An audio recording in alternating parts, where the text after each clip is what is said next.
গত কয়েক সপ্তাহ ধরে পুরো বাংলাদেশ কিন্তু তাপদাহে পড়ছে। দেশের মানুষের অবস্থা কিন্তু নাজেহাল। কাজের প্রয়োজনে বাইরে বের হওয়া মানুষগুলোর কাছে দিনের বেলায় সবকিছুই ফুটন্ত কড়াইয়ের মতো।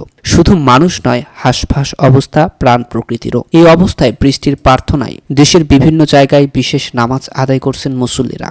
আমরা আগে দেখতে পেতাম বৈশাখ মাস যখন শুরু হয় তখনই কিন্তু বৃষ্টিতে ছেয়ে যায় পুরো বাংলাদেশ, এমনকি ঝড়ও শুরু হয়ে যায় বাংলাদেশে। কিন্তু এখন কিন্তু তা হচ্ছে না, বৃষ্টির কোনো ধারে কাছে যাচ্ছে না, এমনকি আবহাওয়া অধিদপ্তর বৃষ্টির কোনো আভাসও দিতে পারছে না। এই বৃষ্টি না হওয়ার পেছনে আসলে কারণ কি আল্লাহ পাক ভালো জানেন। বৃষ্টি না হওয়ার কারণ হিসেবে রাসূলুল্লাহ সাল্লাল্লাহু আলাইহি ওয়াসাল্লামের একটি হাদিস রয়েছে। ইবনে মাজা বর্ণিত 40-19 নম্বর হাদিসে রাসূলুল্লাহ সাল্লাল্লাহু আলাইহি ওয়াসাল্লাম জানিয়েছেন, কখন আল্লাহর বান্দাদের রহমতের বৃষ্টি থেকে বঞ্চিত করেন। আব্দুল্লাহ ইবনে ওমর রাদিয়াল্লাহু তাআলা আনহু থেকে বর্ণিত, তিনি বলেন, রাসূলুল্লাহ সাল্লাল্লাহু আলাইহি ওয়াসাল্লাম আমাদের দিকে এগিয়ে এসে বলেন, হে মুহাজ্জিরগণ, তোমরা 5টি বিষয়ে পরীক্ষার সম্মুখীন হবে, তবে আমি আল্লাহর কাছে আশ্রয় প্রার্থনা করছি যেন তোমরা তার সম্মুখীন না হও। যখন কোনো জাতির মধ্যে প্রকাশ্যে অশ্লীলতা ছড়িয়ে পড়ে তখন সেখানে মহামারী আকারে প্লেগ রোগের প্রাদুর্ভাব হয়। এছাড়া এমন সব ব্যাধির উদ্ভব হয় যা পূর্বেকারের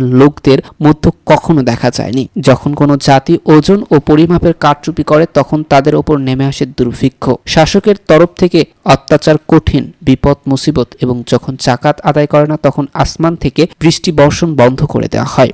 যদি ভূপৃষ্ঠে চতুষ্সম্পদ জন্তু ও নির্বাক প্রাণী না থাকতো তাহলে আর কখনো বৃষ্টিপাত হতো না। যখন কোনো জাতি আল্লাহ ও রাসূলের অঙ্গীকার ভঙ্গ করে তখন আল্লাহ তাদের উপর তাদের বিজাতীয় দুশমনকে ক্ষমতাসীন করেন এবং সেই তাদের সহায় সম্পদ কেড়ে নেন। যখন তোমাদের শাসকবর্গ আল্লাহর কিতাব মোতাবেক মীমাংসা করে না এবং আল্লাহর নাজিলকৃত বিধানকে গ্রহণ করে না তখন আল্লাহ তাদের পরস্পরের মধ্যে যুদ্ধ বাঁধিয়ে দেন। এ থেকে কি মনে হতে পারে বৃষ্টি না হওয়ার? এ থেকে একটি ধারণা স্পষ্ট যে আমাদের দেশে শাসকের তরফ থেকে অত্যাচার, কঠিন এবং বিপদ মুসিবত এবং জাকাত আদায় করা হচ্ছে না। সেই কারণেই হয়তো আল্লাহ তাআলা বৃষ্টি বর্ষণ, রহমতের বৃষ্টি বন্ধ করে দিয়েছেন। আমাদের আল্লাহ তাআলার কাছে খুব প্রার্থনা করা উচিত এবং বৃষ্টির জন্য আল্লাহ তাআলার কাছে আশ্রয় চাওয়া উচিত। আল্লাহ আমাদের ক্ষমা প্রার্থনা কবুল করুক।